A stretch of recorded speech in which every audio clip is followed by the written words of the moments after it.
We have a massive player leap incoming as PFF has highlighted a breakout player for this New York Jets team. However, it does come with some turmoil from the New York Jets side of things, as there are a lot of questions to be answered about this position, and we're going to break it all down.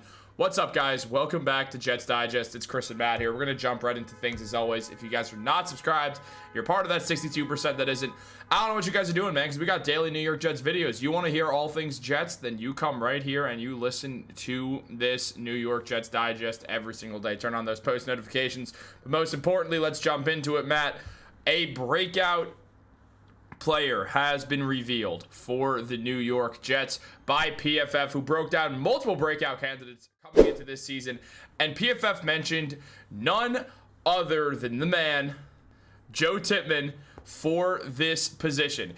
And PFF said, if there is a source of optimism for the New York Jets moving forwards, it's their talented young offensive line. While the spotlight lately has been on their first round picks at offensive tackle, Olufashinu and Armand Membo, it's their center who deserves more attention. Tippmann's rookie season started with him playing guard, where he logged just 11 snaps during his college career at Wisconsin. Injuries to the Jets offensive line forced him back to his natural position at center, and he has started every game there since week 9 of 2023. Since then, Tippmann's 70.6 PFF overall grade ranks 14th among centers who have played at least 500 snaps given a full offseason as the established starting center. He ranked 9th in PFF overall grade and 8th in PFF run blocking grade among qualifiers at the position in 2024. There were some lapses in pass protection, but his job wasn't a particularly easy one due to the volume at which the Jets threw the ball last season. Matt, looking at that, something that we notice off the bat is part of the situation here is, yeah, he was clearly great. His numbers graded him out very well, especially with running the football. But also there was some issues because how often the Jets threw the ball. I imagine you know where I'm going with this. It's a completely revamped offense. The Jets are not going to be throwing the ball a ton this year around. They're going to be running it more, where Joe Tippmann has shown more strength at blocking. So this season, with the new Jets offense, it does line up pretty perfectly for Joe Tippmann to have a breakout season. But it obviously comes with the caveat, Josh Myers is doing everything in his power to win that starting spot away from Tippmann. This breakout candidate report comes going against the recent news that we've seen on the New York Jets, which has been that Josh Myers has been stepping up and playing really well in training camp and looking like he's taking away the starting spot from Joe Tippmann.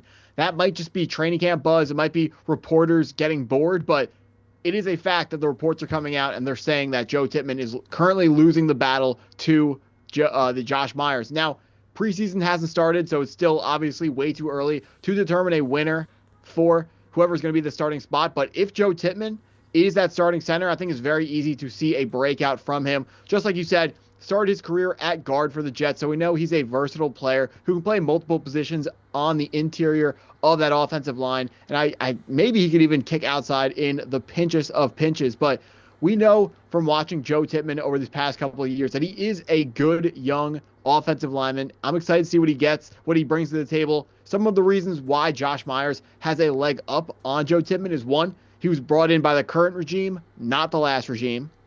Two, he was with Justin Fields at Ohio State, and that second one is a huge one because that means Justin Fields has a connection with Josh Myers already built in, a connection that he has not had the opportunity yet to build with Mr. Joe Tippmann. Now, Justin Fields, if you watch him on the Bears, he dropped a little bit too many snaps. If he has a center who he trusts, that number is going to go down. So Justin Fields, if these two guys are very close in terms of skill level and play in the preseason, Josh Myers will be winning the tiebreaker over Joe Tippmann.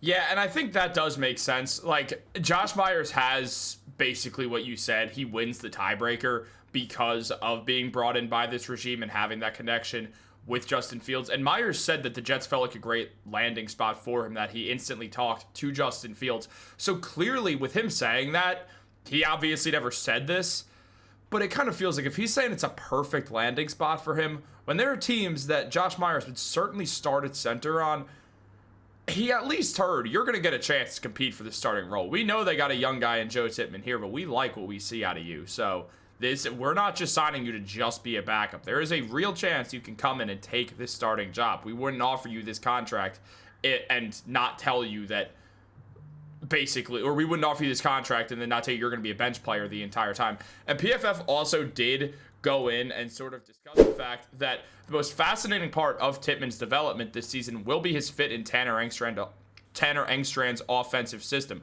Over the past 2 seasons, the Detroit Lions, Engstrand's former team, ran an outside zone at the 4th highest rate in the NFL. That should benefit from the athletic Tippmann, whose 92.9 PFF run blocking grade on those plays is second best among centers since he moved there in mid-2023.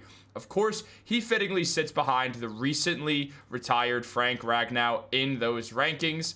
The Jets' offensive line has the potential to carry them into that future, and Tippmann is a huge part of that.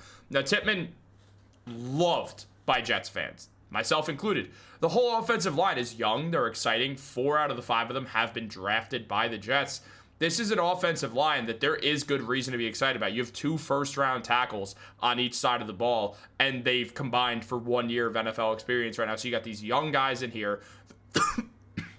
The guards have a little bit more experience, and then Tippmann, similar to those guards right there. Now, with all this in mind, obviously John Simpson has a bit more experience than the rest of them being signed, but with all of this in mind, the Jets, the offensive line is easily, I think if you're not just going to look at the highlight plays of football, and no shade if that's what you're doing, but if you really look at all the intricacies of the Jets, the offensive line is the thing to be the most excited about going to this season, no doubt, outside of your franchise players like Garrett Wilson, Sauce Gardner, that stuff.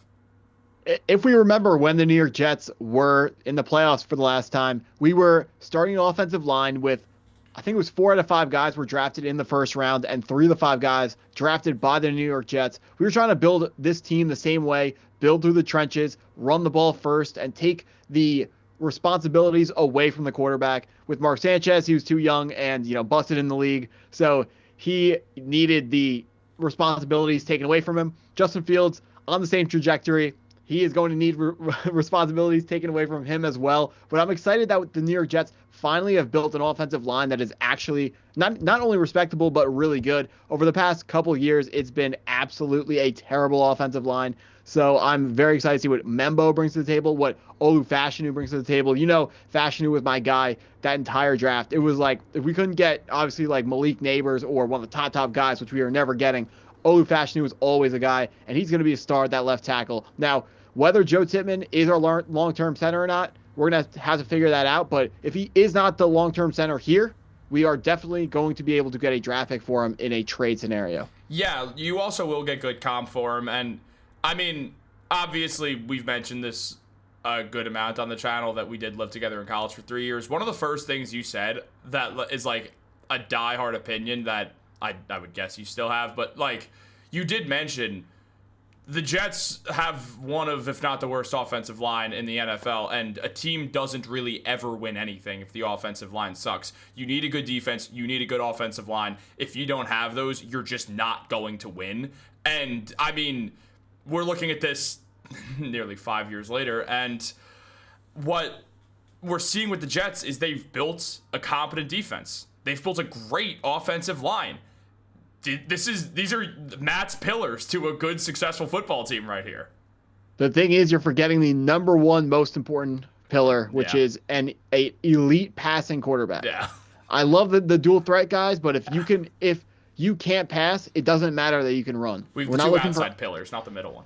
Yeah, we're not looking for, Anthony Richardson. We're looking for the guys that are going to be making smart plays. We're looking for the guys who can read defenses, have elite arm strength, have just elite traits in general. Now, we're going to figure out who that guy is going to be for the future, but I'm sure the New York Jets have a plan to go get that quarterback because obviously it's the most important position in sports. I feel like this season, what we're going to see, outside of the lack of wide receivers who aren't Garrett Wilson, I feel like we're going to see it become very obvious, unless Justin Fields ends up panning out, but it's most likely going to be the situation where the Jets don't really, it's not going to be a secret what the hole in this roster is going to be.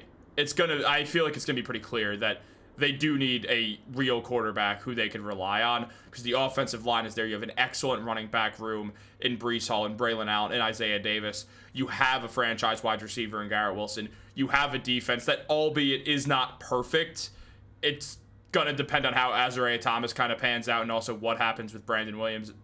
Brandon Williams? Yeah. Brandon Stevens. I knew I had no idea who you were talking about for a second. Yeah, no, I knew I had the first. I was like, Williams is not his last name.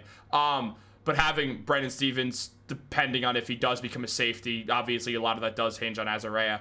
It's going to become this situation where we're looking at a defense that has a good core. The pass rush could be a bit better, but it also depends on how Jermaine Johnson comes back, how Will McDonald continues to develop. It feels like everything's falling into place, except for this quarterback position that's fully hinging on Justin Fields working out, something that neither of us are exactly betting on. Week 4, we're going to find out where the holes in this team are. Like, the offensive line looks great on paper, but the defense looked great on paper last year, and then it wasn't good during the season. So we're starting very young players at offensive line. I am not going to give them too many props before they actually end up going out there and playing on the field. I agree 100%. I do have a question for you. Obviously, when it comes to X factors right now, what it feels like, it is Justin Fields. If Fields plays well, this team really could do some damage. If he does not play well, they're probably going to get around that 5.5 wins that they're projected. Or really, if Justin Fields plays like he has the first 4 years in the NFL. But outside of that quarterback position, what do you think is this team's biggest X factor?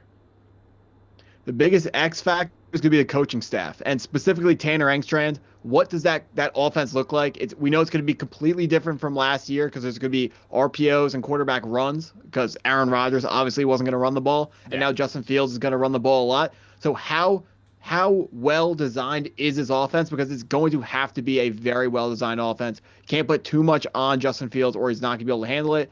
So we're gonna have to see how the coaching looks. Yep. I do not disagree at all. It's gonna matter on if this is a modern offense, which it feels like it will be. It'll be run heavy. That should benefit Joe Tippmann if he starts. And we'll let you guys know on that as more stuff comes out. So make sure to be subscribed to Jets Digest. Have those post notifications turned on. Like this video. Have a great day. You made it to the weekend. Congratulations. Go Jets.